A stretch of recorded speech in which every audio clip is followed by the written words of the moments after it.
마태복음 10장 34절로 42절까지 말씀 우리 한 목소리로 합독하도록 하겠습니다. 내가 세상에 화평을 주러 온 줄로 생각하지 말라. 화평이 아니요 검을 주러 왔노라. 내가 온 것은 사람이 그 아버지와 또 딸이 어머니와 며느리가 시어머니와 불화하게 하려 함이니 사람의 원수가 자기 집안 식구리라. 아버지나 어머니를 나보다 더 사랑하는 자는 내게 합당하지 아니하고 아들이나 딸을 나보다 더 사랑하는 자도 내게 합당하지 아니하며 또 자기 십자가를 지고 나를 따르지 않는 자도 내게 합당하지 아니하리라. 자기 목숨을 얻는 자는 잃을 것이요 나를 위하여 자기 목숨을 잃는 자는 얻으리라. 너희를 영접하는 자는 나를 영접하는 것이요 나를 영접하는 자는 나를 보내신 이를 영접하는 것이니라. 선지자의 이름으로 선지자를 영접하는 자는 선지자의 상을 받을 것이요 의인의 이름으로 의인을 영접하는 자는 의인의 상을 받을 것이요 또 누구든지 제자의 이름으로 이 작은 자 중 하나에게 냉수 한 그릇이라도 주는 자는 내가 진실로 너희에게 이르노니 그 사람이 결탄코 상을 잃지 아니하리라 하시니라. 아멘. 고난 가운데 자기를 의도적으로 던져놓고 싶은 사람은 없습니다. 고난이라는 것은 피하고 싶은 것이에요. 고난, 어려움, 질병, 고통 이 모든 것들은 우리가 피하고 싶은 것들이 맞습니다. 근데 그럼에도 고난으로 자신을 던져넣는 사람들이 있는데요. 그 고난의 여정이 가져다주는 영광일 수도 있고 뭔가 유익일 수도 있고요. 그 과정이 가져다주는 무언가에다가 가치를 더 두면은 고난에 자기를 던져넣게 됩니다.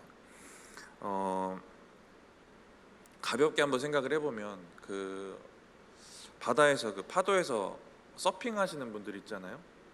진짜 죽을 수도 있는 운동이거든요. 그런 위험과 고난으로 자신들을 던져넣는 이유는 파도를 탔을 때 그 즐거움, 희열 이런 것들 때문입니다.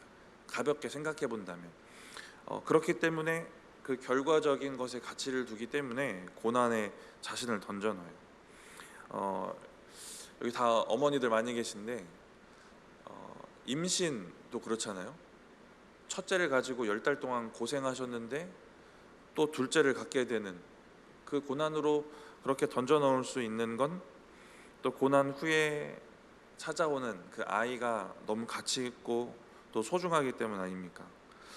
우리가 고난 후에 찾아오는 것들에 대한 그 믿음이 있고 거기에 대한 영광 또 거기에 대한 소망 거기에 대한 가치를 우리가 바라볼 수 있는 믿음이 있으면 하나님이 고난 받아라 고난이 너에게 유익한 것이다 하실 때 우리가 참 순종으로 나아갈 수 있을 것 같습니다. 장차 우리가 얻게 될 영광을 바라볼 수 있다면 이 믿음이 고난을 대면하는 가장 기본적인 믿음 중에 하나인 것 같아요. 그래야 현재의 고난을 기쁨으로 견딜 수 있고 더 나아가 그 고난으로 우리가 자발적으로 들어가고 던져 넣을 수 있게 됩니다. 로마서 8장 18절 말씀인데요. 우리 같이 한번 읽어보겠습니다. 생각하건대 현재의 고난은 장차 우리에게 나타날 영광과 비교할 수 없도다. 이 믿음이 있으면 우리도 고난에 우리를 던져 넣을 수 있습니다. 이 고난은 하나님의 일을 감당하며 또 받게 되는 그런 고난입니다. 하나님과 하나님 나라, 하나님 뜻 여기에 우리가 더 가치를 두면 하나님의 명령과 그 나라를 세워가는 일에 그것에 순종하는 일에 그것이 고난이더라도 어렵더라도 우리를 거기에 던져 넣을 수 있다라는 것입니다. 오늘 10장 말씀은 앞에 9장까지 그 여러 가지 기적에 대한 얘기가 나오고 마지막 부분에 보시면 추수할 자가 부족하다. 이 복음을 들고 나아가서 전할 사람이 필요하다 이 말씀을 하세요. 그리고 10장에 제자들을 세우시고 또 제자들이 당할 핍박, 고난 그리고 제자들이 가져야 될 그러한 모습들에 대한 얘기들을 10장에 쭉 이어가십니다. 10장의 그 제자에 대한 얘기를 보니까 제자의 길이 핍박이고 고난일 것이다 이 얘기를 하세요.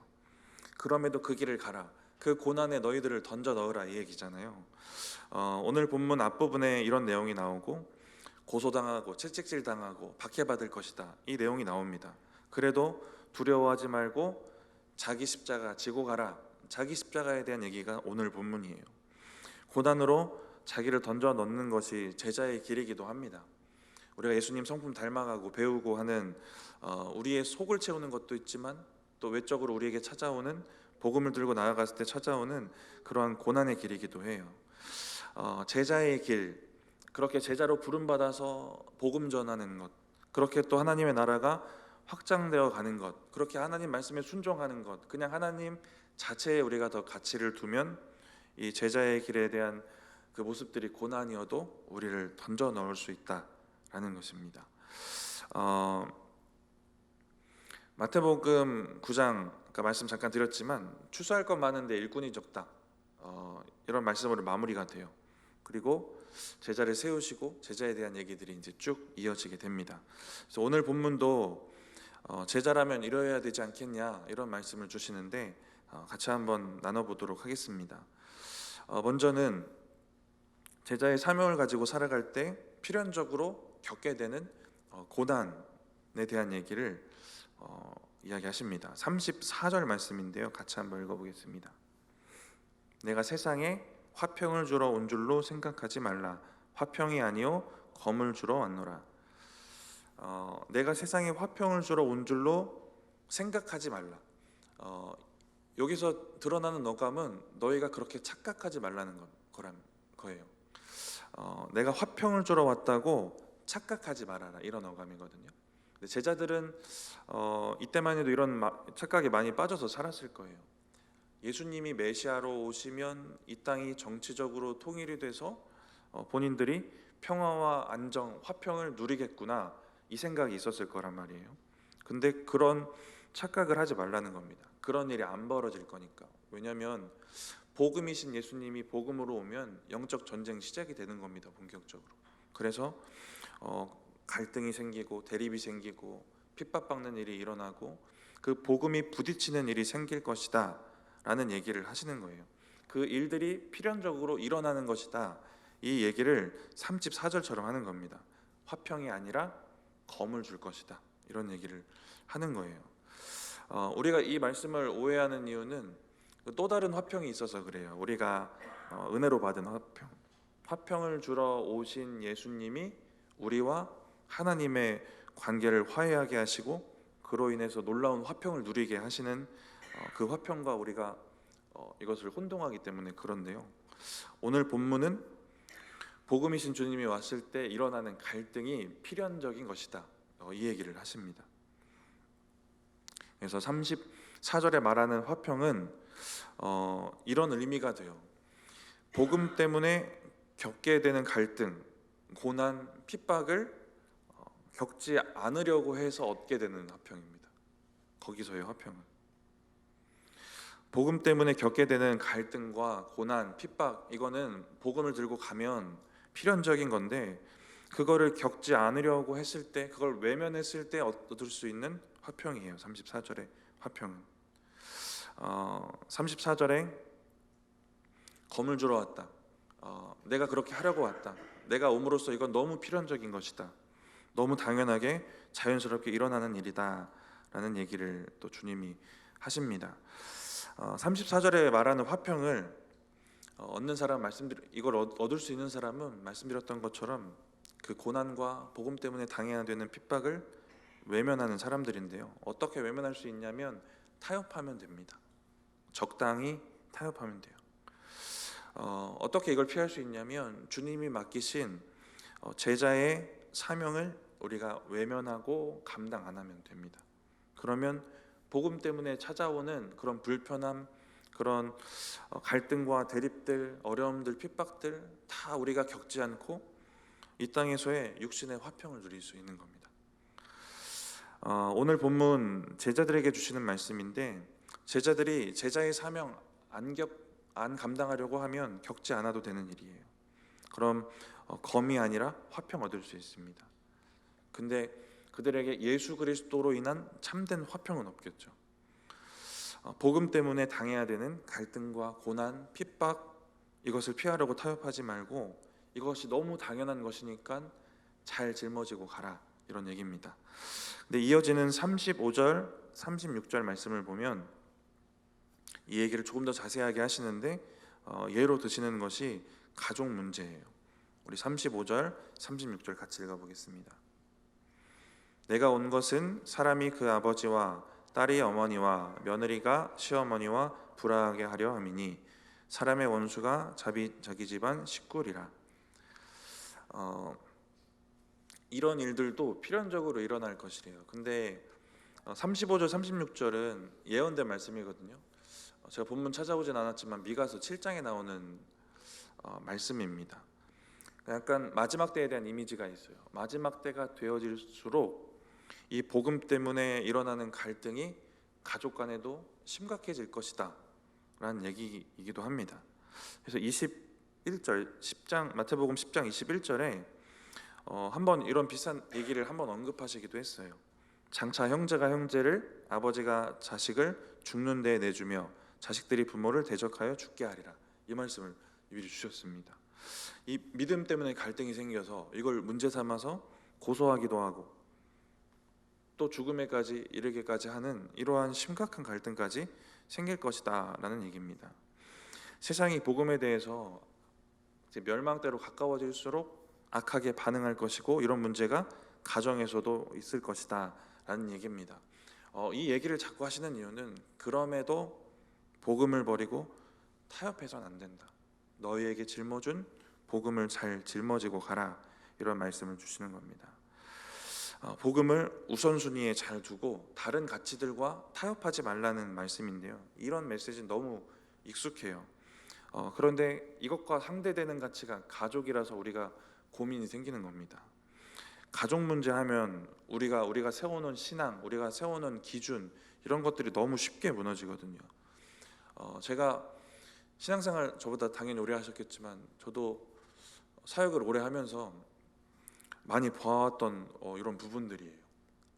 가족 문제가 안 걸려 있으면 이런 측면에서 이분은 분명히 이런 믿음을 보여줬어야 되는 분인데 보여주었던 분인데 가족 문제가 걸리니까 이것과는 정반대되는 마치 세상 사람인 것처럼 행동하는 분들을 제가 사역하면서 보아봅니다. 가족 문제라는 것, 가족이 걸리면 자기가 세워놓았던 가치관 또 자기의 신앙도 쉽게 변질되고 또 타협하고 합리화되기도 합니다. 이 가족이라는 가치를 우리가 되게 높게 생각하기 때문이고 거기 이런 문제 때문에 이 복음에 대한 마음도 우리가 쉽게 타협하고 믿음도 타협하는 경우들이 생깁니다.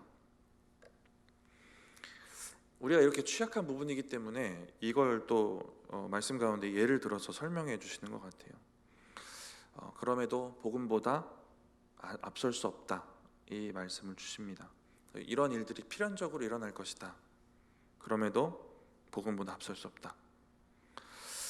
제자의 삶을 살아야 되는 저와 여러분에게 복음을 가장 우선순위에 두고 가장 최고의 가치로 여기고 살 수 있겠느냐, 우리에게도 하시는 물음이기도 해요. 복음을 간직하고 우리가 복음을 위해 살아가는 것이 그냥 단순히 우리 속에만 들어있는 것 아니고 우리 삶으로 또 세상과 부딪히면서 우리의 믿음으로 드러나야 되는 부분이라서 그렇습니다. 이 부분들을 잘 감당하시는 제자들 되셨으면 좋겠고요. 우선순위와 이러한 타협의 문제 그리고 좀 더 근본적인 주님을 사랑하는 문제에 대해서 이제 이어서 37절에 말씀하십니다. 우리 37절 말씀 같이 한번 읽어보겠습니다. 아버지나 어머니를 나보다 더 사랑하는 자는 내게 합당하지 아니하고 아들이나 딸을 나보다 더 사랑하는 자도 내게 합당하지 아니하며 주님을 더 사랑해야 됩니다. 제자의 사명을 잘 감당하기 위해서는 무엇보다 누구보다도 주님을 사랑해야 돼요. 오늘 본문에 복음 때문에 일어나는 가족 간의 불화, 또 오늘 본문 앞서서 말씀하셨던 여러 가지 필연적인 고난과 핍박이 있는데요. 이런 모든 것들을 우리가 아름답게 잘 감당하기 위해서는 가장 또 필요한 믿음 중에 하나가 우리 주님을 더 사랑하는 믿음입니다. 앞서서 말씀드렸지만 너무 필연적이고 당연한 고난이거든요. 복음 때문에 일어나는 고난. 근데 이런 고난이 우리에게 어떤 영역이 있을까? 이 부분도 생각해 보시고 나눌 모임이 있으면 또 나눠보셔도 좋을 것 같아요. 필연적인 고난이 없으면 적당히 타협하고 사는 것이다라는 답밖에 없습니다. 아니면 우리가 해야 될 사명을 감당하지 못하고 있다, 이런 답이 있을 수밖에 없어요. 근데 주님은 그 가운데 타협하지 말고 주어진 사명 잘 감당하고 오히려 그로 인한 갈등과 고난을 받으라는 말씀 주시는 겁니다. 그러기 위해서 주님 사랑하는 믿음 필요하다 말씀 주시고, 또 이어서 자기 십자가 지고 가라 라는 말씀 주십니다. 오늘 본문 38절 말씀 같이 한번 읽어보겠습니다. 자기 십자가를 지고 나를 따르지 않는 자도 내게 합당하지 아니하리라. 자기 십자가를 지고 나를 따르지 않는 자도 내게 합당하지 아니하고, 이 합당하지 않다는 것은 너희가 제자라고 지금 따라오지만 이렇게 안 하면 제자로서 합당하지 않다, 적합하지 않다, 내 제자가 될 자격이 없다, 이런 말씀을 하시는 겁니다. 자기 십자가를 지고 나를 따르지 않는 자, 이 말이 가진 뉘앙스를 좀 생각해 보면 나를 따르기는 하는데 따라 놓는 것 같은데 십자가는 안 지려고 하는 제자들이 있다. 따르려고는 하는데 따라가는 것 같지만 십자가는 안 지려고 하는 사람이 있다라는 겁니다. 오늘 말씀의 대상이 믿는 사람이에요. 제자입니다. 그런데 이 어감을 통해서 생각해 보면 믿는다고만 말하는 사람, 제자라고만 말하는 사람일 수 있어요. 근데 우리의 신앙의 문제에도 비슷한 문제 생길 수 있습니다. 우리가 하나님의 백성이고 제자이고, 우리가 입으로는 그렇게 얘기하지만 우리가 정말 그래서 짊어져야 되는 십자가, 그래서 짊어져야 되는 이 사명에 대해서는 좀 소홀한 부분이 없는지를 돌아볼 수 있어요. 이 문제를 통해서 오늘 본문을 보면 분명히 타협하지 말고 십자가를 지라라는 얘기를 그럼에도 주시는 겁니다. 그리고 이어지는 39절에는 그 십자가가 목숨이 걸린 일이라도 목숨을 내어 놓으면서까지도 이 십자가를 지라는 겁니다. 우리 39절 읽어보겠습니다. 자기 목숨을 얻는 자는 잃을 것이요 나를 위하여 자기 목숨을 잃는 자는 얻으리라. 이 십자가를 이렇게 지려는 각오, 필연적인 고난으로 나를 던져놔야겠구나, 그게 제자의 길이라면 이런 결심이 필요합니다. 이렇게 자기 십자가를 지고 가는 믿음, 그리고 이 말씀을 한 번 더 말씀하시는 장면이 마태복음 16장에 나오는데요, 거기에서는 잘 아시는 자기 부인에 대한 얘기도 하십니다. 예수님을 따라가는 길, 예수님을 따라가는 길은 이런 길이다라고 말씀을 하시면서 주시는 말씀이에요. 제자의 길에 대한 말씀인데요, 마태복음 16장 24절 말씀인데 같이 한번 읽어보겠습니다. 이에 예수께서 제자들에게 이르시되 누구든지 나를 따라오려거든 자기를 부인하고 자기 십자가를 지고 나를 따를 것이니라. 예수님 따라오려면 이 두 가지를 해야 된다. 자기 부인이랑 자기 십자가. 부인한다라는 건 버린다는 뜻이거든요. 자기를 버려야 된다는 겁니다. 일단 우리가 버려야 될 것들을 좀 돌아보기 전에 십자가 형벌이 엄청 힘들고 고통스러운 형벌이면서 엄청 치욕스러운 것, 자기 십자가를 형벌 받는 곳까지 짊어지고 가야 되고 그 길 가운데 온갖 멸시와 조롱과 저주와 모욕을 당합니다. 우리가 십자가를 짊어지고 가겠다라는 건 예수님 때문에 당하는 이러한 조롱들, 핍박들, 고난들, 이런 것들을 우리가 감수하고 짊어지겠습니다라는 결단입니다. 그리고 십자가, 자기 부인한다는 게 버린다라는 의미다라는 말씀 드렸는데, 자기를 부인해야 십자가를 지는 거거든요. 그럼 자기를 버려야 되는데 뭘 버릴 수 있을까요? 자기의 생각도 버릴 수 있고, 의지도 버릴 수 있고, 내가 세워놓은 계획도 버릴 수 있고, 욕심도 버릴 수 있고, 이렇게 우리의 것들을 버리고 거기를 제자의 삶으로 채워갈 수 있으면 그게 우리의 십자가를 지고 가는 것입니다. 마태복음 16장은 예수님이 이런 얘기를 하실 때쯤이거든요. 자기의 죽음, 부활에 대한 말씀을 제자들에게 이야기하실 때쯤입니다. 근데 베드로가 죽을 거야 라고 말하니까 안 된다라고 말리잖아요. 그랬더니 주님이 베드로에게 사탄아 물러가라 라고 하시는 그 장면입니다. 이게 16장 그쯤에 나오는 얘기예요. 그리고 자기 부인과 자기 십자가에 대한 말씀을 주십니다. 여전히 베드로의 모습, 베드로의 이 짤막한 이 사건들을 보면 베드로는 또 여전히 자기를 부인하지 못하고 내려놓지 못하는 것들이 있구나, 이 십자가에 대한 것들을 명확하게 이해하지 못하고 있구나라는 것을 알 수 있습니다. 여전히 속에 자기 것들이 남아있던 베드로는 그래서 예수님 때문에 당하는 그 십자가 고난이 두려워서 여종 앞에서 예수님을 부인하게 됩니다. 이 맥락을 보면서 한 가지 분명하게 깨달을 수 있는 그 진리는요, 자기를 부인 안 하면 예수님을 부인해요. 자기 부인이 안 되면 예수님을 부인합니다. 우리가 우리의 것을 꼭 버려야만 하는데 버리지 못하면 예수님을 버려요. 앞서서 말씀드렸던 타협이라고 설명드렸던 그 얘기가 비슷한 말입니다. 자기를 부인하고 자기 것 못 버리니까 예수님 버리는 겁니다. 이런 장면을, 이런 일들을 우리는 타협이라고 말하기도 하는 거예요. 자기 십자가를 잘 지고 가지 않으면 예수님을 버리기도 하는 삶을 우리가 사는 겁니다. 타협하고 합리화하는 삶. 마태복음 16장에 자기 부인과 자기 십자가, 이 이야기가 나오기 이전에 유명한 얘기가 나와요. 베드로의 신앙 고백입니다. 마태복음 16장 16절인데요. 주는 그리스도시요 살아계신 하나님의 아들이시니이다. 위대한 신앙 고백을 하고요. 예수님도 칭찬을 합니다. 근데 자기를 끝까지 부인하지 못해요. 베드로가 아까의 그 장면을 보면 예수님을 따라가면서 져야 되는 그 십자가에 대한 그 자기를 고난에 던져놓는 믿음까지는 그때는 부족했던 것 같아요. 근데 저 여러분도 이럴 수 있는 겁니다. 고백은 고백대로 있고요. 믿음은 믿음도 진짜이고 칭찬받을 만한, 예수님께 칭찬받을 만한 믿음, 우리 속 안에 들어있는 믿음은 진짜가 확실한데, 그런데 짊어져야 되는 그 짊어질 것들을 잘 안 짊어지려고 하는 믿음이 있을 수 있는 거예요. 이런 믿음의 모양이 생길 수도 있는 겁니다.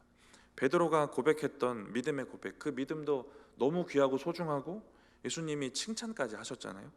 그런데 짊어져야 될 십자가는 짊어지지 못했던 베드로의 모습이 있습니다. 근데 우리도 믿음은 좋은 것 같고 내 속에 있는 믿음이 진짜 믿음이고 주님도 칭찬하실 만한 믿음일지라도 반면에 우리가 짊어져야 될 것들을 못 짊어질 수도 있는 그런 믿음이 될 수도 있다 하는 것을 베드로의 모습을 통해 우리가 알 수 있습니다. 우리가 이 부분들을 잘 깊게 돌아보고 좀 생각하지 않으면 그냥 거기에만 머물러 살아도 내 속에 간직된 믿음으로만 만족하고 그냥 그렇게 머물러 살 수도 있습니다. 우리의 인간됨이 그런 것 같아요. 죄성일 수도 있고 우리의 연약함이 그런 것 같습니다. 그래서 평생 내 신앙이 좋은가 나쁜가 이것만 고민하면서 신앙생활하는 사람도 있을 거예요. 자기 신앙에만 매여서 신앙생활하는 사람도 분명히 있을 것입니다. 근데 우리가 좀 더 성숙하고 하나님 원하시는 믿음의 모양을 가지고 살아간다면 제자로서 짊어져야 될 것, 그렇게 우리가 하나님의 말씀에 순종하면서 또 하나님의 나라를 세워가는 그 구체적이고 직접적인 일들, 여기에 대한 고민이 분명히 있을 거예요. 제자들에게 주시는 말씀이잖아요.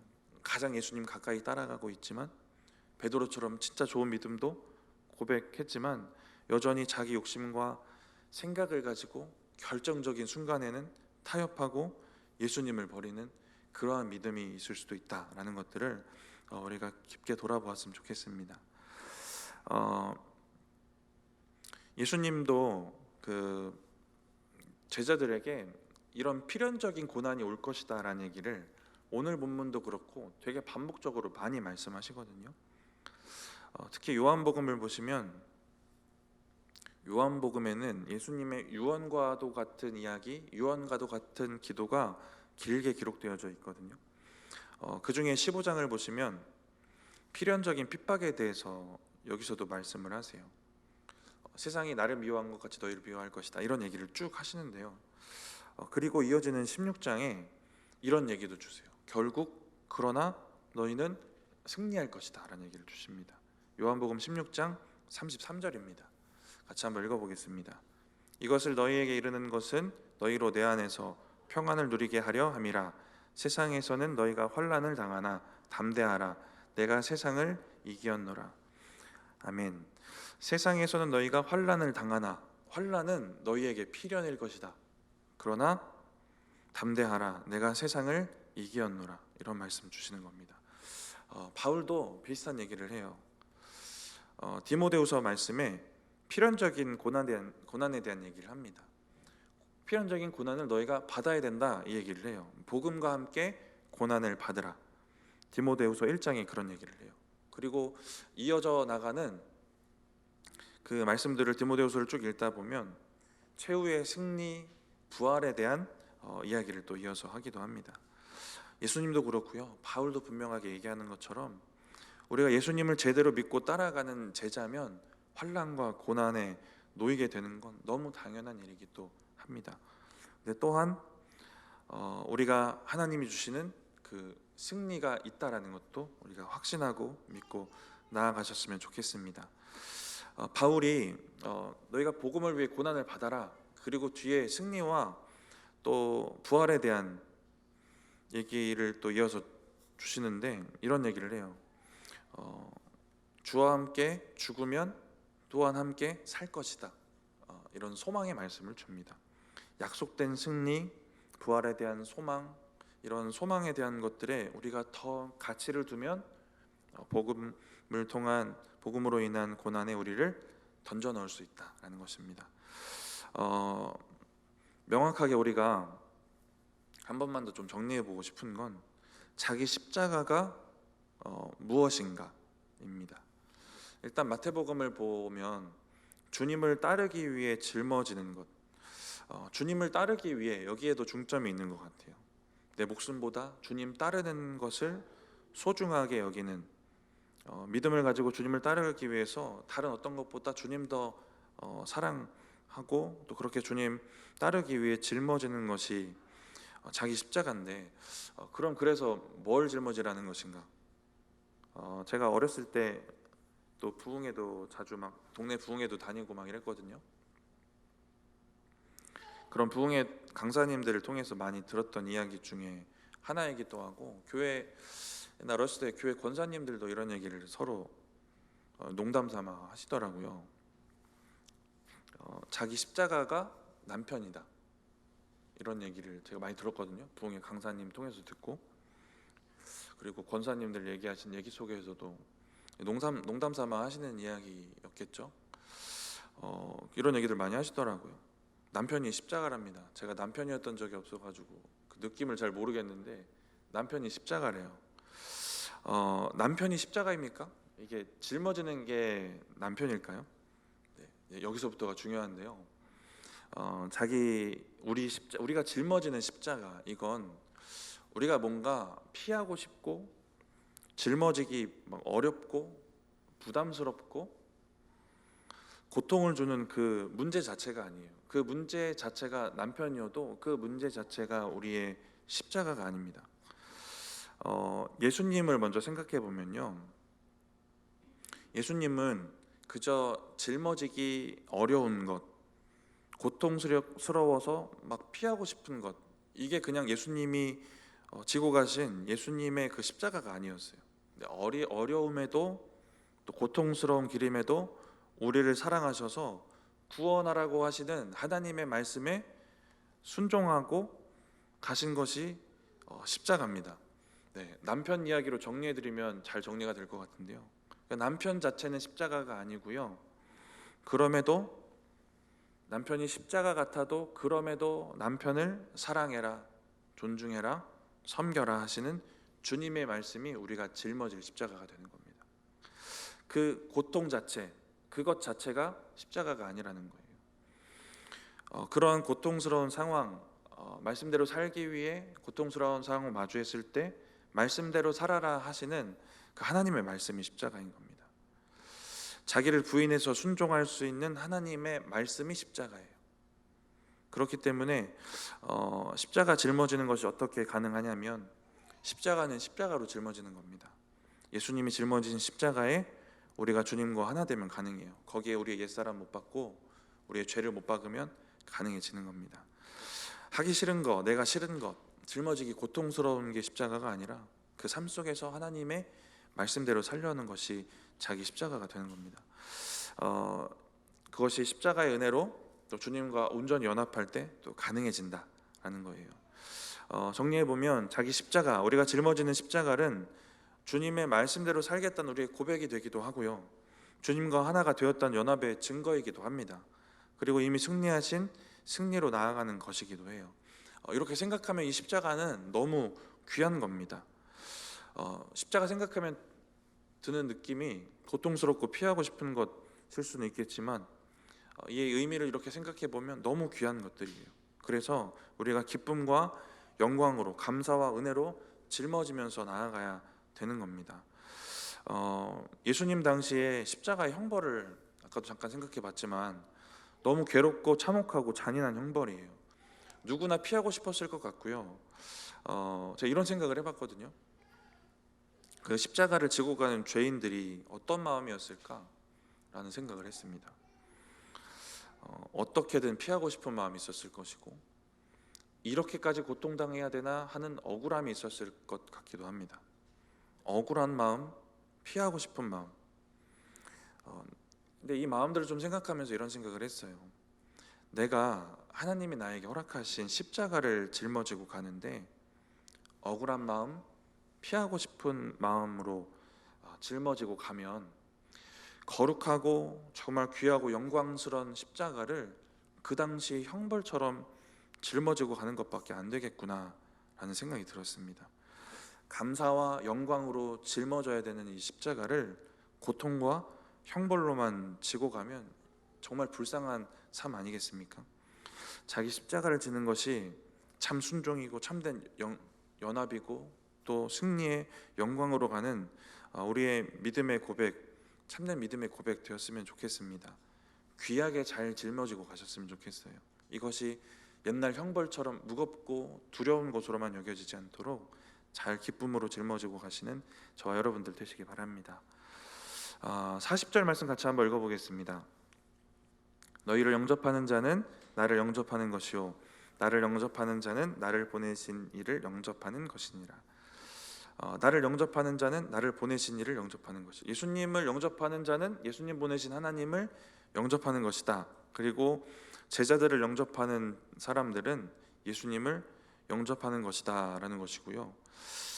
그래서 이어지는 41절 42절은 그들을 잘 받아들이고 영접하고 대접해라 이런 말씀을 주세요. 그러면 너희에게 그에 합당한 상이 있을 것이다 라는 약속도 주십니다.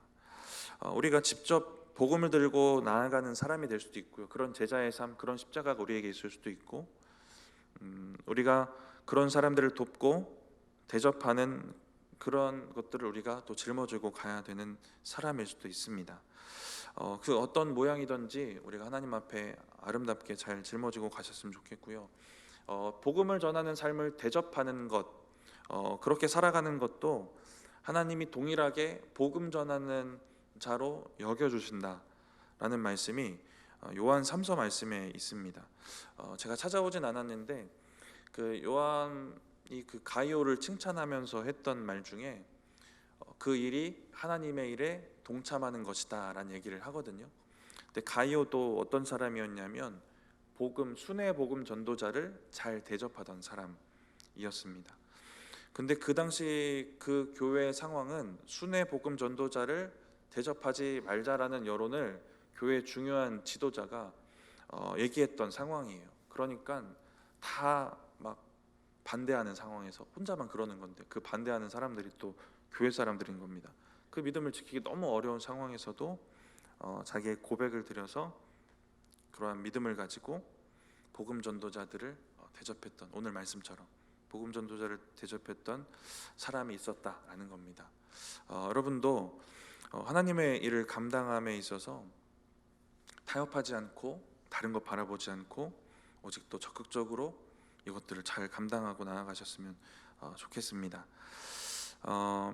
말씀을 마치면서 우리에게 허락된 사명들 이것들을 잘 감당하실 수 있는 저와 여러분들 되셨으면 좋겠습니다. 우리에게 허락된 십자가들 타협하지 않고 또 기쁨으로 또 은혜로 또 영광으로 잘 감당하시는 저와 여러분들 되시기 바랍니다. 잠깐 기도하겠습니다.